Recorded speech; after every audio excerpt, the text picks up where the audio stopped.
কেন্দ্রীয় কমিটির সভাপতি, সাধারণ সম্পাদক থেকে আরম্ভ করে যে কোনো ওয়ার্ডের একজন কর্মী পর্যন্ত প্রত্যেকের কাছে একটি বার্তা আমরা পৌঁছে দিতে চাই। জাতীয়তাবাদী যুবদলের কোনো নেতাকর্মী যদি কোনো সন্ত্রাসী কর্মকাণ্ডে কিংবা দেশবিরোধী বা মানুষের স্বার্থ পরিপন্থী কোনো কাজে নিজেদেরকে জড়িয়ে ফেলে, দল কিন্তু তাদেরকে কোনো ছাড় দিবে না। সংগঠনের অভ্যন্তরীণ তদন্তের মাধ্যমে অভিযোগের সত্যতা থাকায় জাহাঙ্গীর আলমকে প্রাথমিক সদস্যপদ সহ দল থেকে বহিষ্কার করা হয়েছে। আমাদের অবস্থান এখানে সীমাবদ্ধ নয়। সংগঠনের সুনাম ও আদর্শ রক্ষার্থে যুবদলের পক্ষ থেকে স্বপ্রণোদিত হয়ে গতকাল তার বিরুদ্ধে গাজীপুর শ্রীপুর থানায় ফৌজদারি মামলাও দায়ের করা হয়েছে। আইনের শাসন ও ন্যায় বিচারের প্রতি আমাদের অবিচল প্রতিশ্রুতি বাস্তবায়নের জন্যই এই ব্যবস্থা নেওয়া হয়েছে। বাংলাদেশ জাতীয়তাবাদী দলের ভারপ্রাপ্ত চেয়ারম্যান জনাব তারেক রহমান দ্ব্যর্থহীন ভাষায় ঘোষণা করেছেন যে আমাদের দলে অন্যায় ও অপকর্মের কোনো স্থান নেই। অন্য দল যেখানে দুর্নীতিবাজ ও সন্ত্রাসীদের রক্ষা করে, বিএনপি সেখানে স্বচ্ছতা ও জবাবদিহিতার দৃষ্টান্ত স্থাপন করেছে। জনাব তারেক রহমানের এই ধীর নীতির আলোকে যুবদল জাহাঙ্গীর আলমের বিরুদ্ধে তার অনৈতিক কর্মকাণ্ডের জন্য কঠোর ব্যবস্থা গ্রহণ করেছে।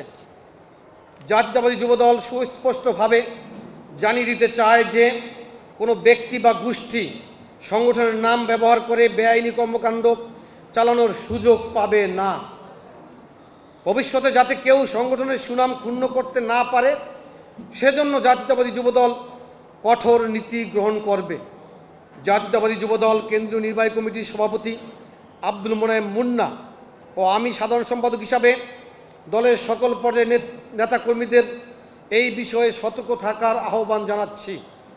আমরা আইন শৃঙ্খলা রক্ষাকারী বাহিনীর প্রতি আহ্বান জানাই, তারা যেন নিরপেক্ষ তদন্তের মাধ্যমে দোষীদের বিরুদ্ধে দ্রুত ও যথাযথ আইনি ব্যবস্থা গ্রহণ করে।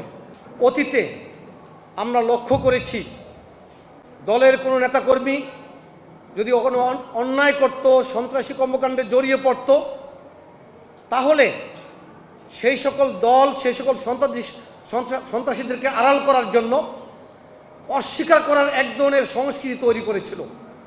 অর্থাৎ কোনো সন্ত্রাসী কর্মকাণ্ডকে অস্বীকার করা, অন্যায়কে অস্বীকার করা, প্রকারান্তরে অন্যায়কে এবং সন্ত্রাসী কর্মকাণ্ডকে প্রশ্রয় দেওয়া হতো। কিন্তু আমরা বলতে চাই, ইতিমধ্যে আমরা যে কয়টি অন্যায়ের খবর পেয়েছি যেখানে আমাদের দলের নেতাকর্মীরা জড়িত ছিল, আমরা কিন্তু কোথাও অস্বীকার করি নাই। আমরা তাদেরকে সাংগঠনিকভাবে শাস্তি দেওয়ার ব্যবস্থা করেছি, কোথাও শোকজ করেছি, কোথাও তাদেরকে আমরা বহিষ্কার করেছি, কোথাও আমরা কমিটি বিলুপ্ত করেছি, কোথাও তাদের বিরুদ্ধে মামলা করার ব্যবস্থা করেছি। সর্বশেষ শ্রীপুরে যুবদলের নেতা জাহাঙ্গীর আলম প্রকাশ্য দিবালোকে যে অন্যায় করেছে, এই কারণে আমরা গতকালকে তার বিরুদ্ধে ফৌজদারি মামলা দায়ের করেছি এবং তাকে গ্রেপ্তারের জন্য দাবি জানিয়েছি এবং গ্রেপ্তারের পরে তার বিরুদ্ধে যাতে যথাযথ আইনানুগ প্রক্রিয়ায় তাকে শাস্তি দেওয়া হয় তার জন্য আমরা সংশ্লিষ্ট কর্তৃপক্ষের কাছে ইতিমধ্যে আহ্বান জানিয়েছি। অর্থাৎ আপনাদের মাধ্যমে বাংলাদেশ জাতীয়তাবাদী যুবদল কেন্দ্রীয় কমিটির সভাপতি, সাধারণ সম্পাদক থেকে আরম্ভ করে যে কোনো ওয়ার্ডের একজন কর্মী পর্যন্ত প্রত্যেকের কাছে একটি বার্তা আমরা পৌঁছে দিতে চাই। জাতীয়তাবাদী যুবদলের কোনো নেতাকর্মী যদি কোনো সন্ত্রাসী কর্মকাণ্ডে কিংবা দেশবিরোধী বা মানুষের স্বার্থ পরিপন্থী কোনো কাজে নিজেদেরকে জড়িয়ে ফেলে, দল কিন্তু তাদেরকে কোনো ছাড় দিবে না। বিশেষ করে আমাদের প্রিয় নেতা, আমাদের সাংগঠনিক অভিভাবক জনাব তারেক রহমান এই ক্ষেত্রে এক বিন্দু ছাড় দিবেন না বলে ইতিমধ্যেই ঘোষণা করেছেন। আমরা এই বার্তাটি আপনাদের মাধ্যমে যুবদলের সকল নেতাকর্মীর কাছে পৌঁছে দিতে চাই।